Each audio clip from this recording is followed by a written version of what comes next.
ఒకప్పుడు ఆంధ్రప్రదేశ్లోని చిన్న పల్లెటూరిలో రామయ్య, లక్ష్మమ్మ అనే వృద్ధ దంపతులు ఉండేవారు. వారికి ఒకే కొడుకు సురేష్. చదువులో తెలివిగా ఉండటంతో ఉద్యోగం కోసం అమెరికాకు వెళ్ళాడు. అక్కడే పెళ్లి చేసుకుని స్థిరపడ్డాడు. సంవత్సరాలు గడిచిపోయాయి. ఫోన్లో మాట్లాడేవాడు కానీ ఊరికి రావడం మాత్రం కుదరలేదు. రామయ్య, లక్ష్మమ్మ ప్రతిరోజూ ఇంటి ముందున్న దారివైపు చూస్తూ, ఎప్పుడైనా మన మనవరాలు వస్తుందేమో అని ఎదురు చూసేవారు. ఒక రోజు ఊరిలో పెద్ద కారు ఆగింది. అందులో నుంచి జీన్స్, టీ షర్ట్ వేసుకున్న ఒక అందమైన అమ్మాయి దిగింది.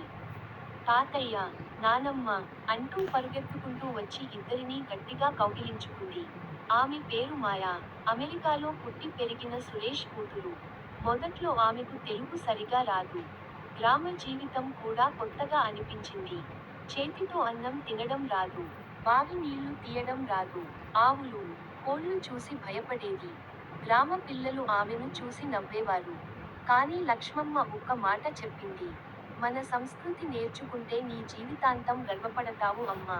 ఆ మాట మాయా మనసులో నిలిచిపోయింది. మరుసటి రోజు నుంచి నానమ్మతో కలిసి వంట నేర్చుకుంది. పులిహోర, బొబ్బట్లు, గారెలు చేయడం నేర్చుకుంది.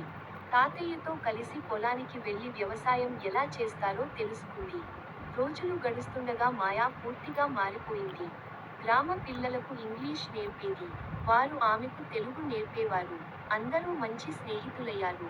ఒక రోజు మాయా ఇంటి పైకప్పులో పాత పెట్టె కనిపించింది. అందులో తాతయ్య చిన్నప్పటి ఫోటోలు, పాత లేఖలు, కుటుంబ జ్ఞాపకాలు ఉన్నాయి. వాటిని చూసి ఆమె కళ్ళలో నీళ్లు వచ్చాయి. ఇంత విలువైన జ్ఞాపకాలు ఇలా దుమ్ములో ఉండకూడదు అనుకుంది. అమెరికాకు వెళ్లిన తర్వాత ఆ ఫోటోలన్నింటినీ స్కాన్ చేసి ఒక అందమైన డిజిటల్ ఫ్యామిలీ ఆల్బమ్ తయారు చేసింది. కొన్ని నెలల తర్వాత మళ్లీ గ్రామానికి వచ్చింది. ఈసారి ఒక్కతే కాదు, తన అమ్మానాన్నలను కూడా తీసుకొచ్చింది. సురేష్ తన తల్లిదండ్రుల కాళ్లపై పడుతూ ఏడ్చాడు. అమ్మా, నాన్న, డబ్బు సంపాదించడంలో మీ ప్రేమను దూరం చేసుకున్నాను. నన్ను క్షమించండి. రామయ్య అతన్ని లేపి హత్తుకున్నాడు. మనిషి ఎంత దూరం వెళ్ళినా, తన మూలాలను మర్చిపోకూడదు బాబూ. ఆ రోజు మొత్తం కుటుంబం కలిసి భోజనం చేసింది. ఎన్నో సంవత్సరాల తర్వాత ఆ ఇంట్లో మళ్లీ నవ్వులు వినిపించాయి. మాయా గ్రామంలో ఒక చిన్న లైబ్రరీ కూడా నిర్మించింది. పిల్లలకు ఉచితంగా పుస్తకాలు అందించింది. ప్రతి సంవత్సరం వేసవి సెలవుల్లో గ్రామానికి వచ్చి పిల్లలకు కంప్యూటర్, ఇంగ్లీష్, కొత్త విషయాలు నేర్పాలని నిర్ణయించుకుంది. రామయ్య ఆనందంతో అన్నాడు. మనవరాలు అమెరికాలో పెరిగినా, మన సంస్కృతి, మన విలువలు తన గుండెల్లో ఉన్నాయి. నీతి, ఎంత పెద్ద దేశంలో ఉన్నా, ఎంత డబ్బు సంపాదించినా, కుటుంబ ప్రేమ, ప్రకృతి కంటే గొప్ప సంపద మరొకటి లేదు.